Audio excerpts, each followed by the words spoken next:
പെട്ട വിദ്യാർത്ഥി സുഹൃത്തുക്കളെ, കാലിക്കറ്റ് യൂണിവേഴ്സിറ്റിയുടെ 2026 4 വർഷ ഡിഗ്രി വിദ്യാർത്ഥികളുടെ college transfer, Inter university transfer, major change 2026 അതുമായി ബന്ധപ്പെട്ട് ഒന്നാം ഘട്ട വീഡിയോ നമ്മൾ കഴിഞ്ഞ ഘട്ടത്തിൽ പറഞ്ഞിരുന്നു. നമ്മൾ രണ്ടാം ഘട്ടമാണ് പറയുന്നത്.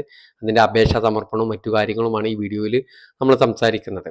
അപ്പോൾ ആ കാര്യങ്ങളിലേക്ക് നമുക്ക് പോകാം. ആബിദ് ടോക്സിൻ്റെ പുതിയ വീഡിയോയിലേക്ക് സ്വാഗതം. ഈ വീഡിയോ നിങ്ങൾക്ക് ഉപകാരപ്രദമെങ്കിൽ ചാനൽ ഒന്ന് സബ്സ്ക്രൈബ് ചെയ്യുക.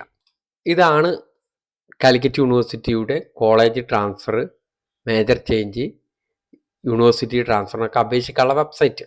ഓക്കെ, ഇതിൽ നമ്മൾ കഴിഞ്ഞ വർഷം നിങ്ങൾ 4 വർഷ ഡിഗ്രി അഡ്മിഷന് വേണ്ടിയിട്ട് അപേക്ഷയ്ക്ക് കൊടുത്ത അതേ വെബ്സൈറ്റ് തന്നെ അതിൽ FIUGP college and university transfer എന്ന് കാണാം.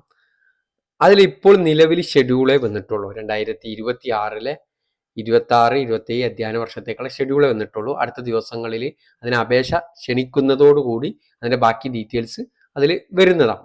ഇവിടെ നമ്മൾ ശ്രദ്ധിക്കേണ്ട, മനസ്സിലാക്കി വെക്കേണ്ട, ഇവിടെ ഓൺലൈനിൽ അപ്ലൈ ചെയ്യാനുള്ള ലിങ്ക് ഇവിടെ വരും.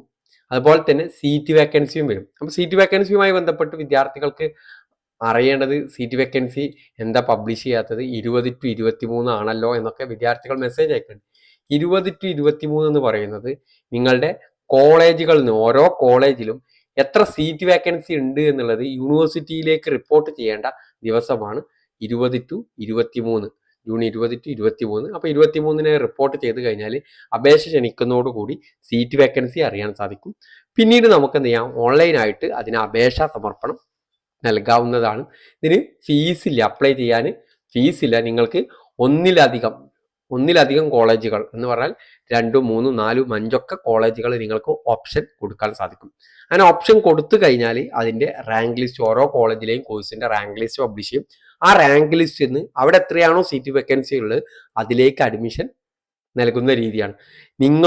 നിങ്ങൾ അഡ്മിഷൻ എടുക്കുന്ന കോളേജിൽ, നിങ്ങൾ പുതിയൊരു കോളേജിലേക്ക് കോളേജ് ട്രാൻസ്ഫർ വഴി മാറുകയാണെങ്കിൽ നിങ്ങളോട് എന്നാണോ TC വാങ്ങാൻ കോളേജ് അധികൃതർ പറയുന്നത് ആ സമയത്ത് മാത്രമേ TC വാങ്ങാൻ പാടുള്ളൂ. എന്ന് പറഞ്ഞാൽ എനിക്ക് ഒരു കോളേജിൽ അഡ്മിഷൻ കിട്ടിക്കഴിഞ്ഞാൽ ഞാൻ പോയിട്ട് ആ ദിവസം തന്നെ അഡ്മിഷൻ ലഭിച്ചിട്ടുണ്ട്, അതുകൊണ്ട് ഞാൻ TC വാങ്ങാം, അങ്ങനെ TC വാങ്ങരുത്.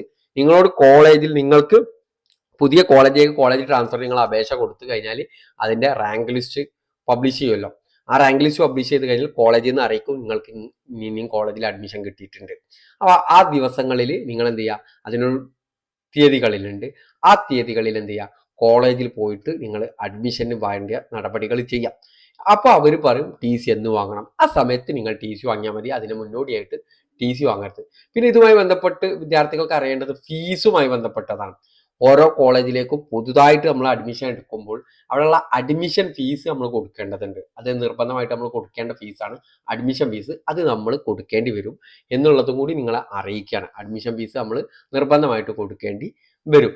അതുപോലെ തന്നെ ഇപ്പോൾ പഠിക്കുന്ന കോളേജിലെ സെമസ്റ്റർ ഫീസ് കൊടുക്കണം. കഴിഞ്ഞ വർഷം ഏത് ദിവസം വരെയാണോ നിങ്ങൾ ഇപ്പോൾ പഠിക്കുന്ന കോളേജ് ഉണ്ടാവുമല്ലോ, ഇപ്പോൾ 3rd സെമസ്റ്ററിലുള്ള വിദ്യാർത്ഥിയാണെങ്കിൽ ഇതിന് പുതിയൊരു കോളേജിലേക്ക് പോകുന്നവരെ നിങ്ങളുടെ ക്ലാസ് എവിടെയാണ്, ഇപ്പോൾ പഠിക്കുന്ന കോളേജിലാണ്.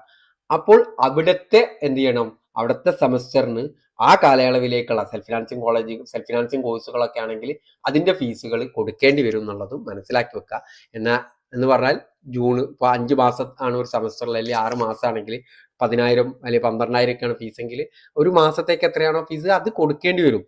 ഓക്കെ, ഇനി പുതിയ കോളേജിൽ വന്നു കഴിഞ്ഞാൽ അവിടുത്തെ ഫീസ് ആ ദിവസം മുതലുള്ള ഫീസും നമ്മൾ കൊടുക്കേണ്ടി വരും എന്നുള്ളത് മനസ്സിലാക്കി വെക്കുക. സീറ്റ് വേക്കൻസി വന്നു കഴിഞ്ഞാൽ അതുമായി ബന്ധപ്പെട്ട കാര്യങ്ങൾ നമ്മൾ അറിയിക്കുന്നതാണെന്നും കൂടിയും അറിയിക്കുന്നു. ബാക്കി കാര്യങ്ങൾ യഥാസമയം നിങ്ങളുമായി വീണ്ടും പങ്കുവെക്കുന്നതാണ്. മറ്റു സംശയങ്ങൾ ഉണ്ടെങ്കിൽ ചോദിക്കാവുന്ന, കമൻ്റായിട്ട് ചോദിക്കുക. Okay, thank you.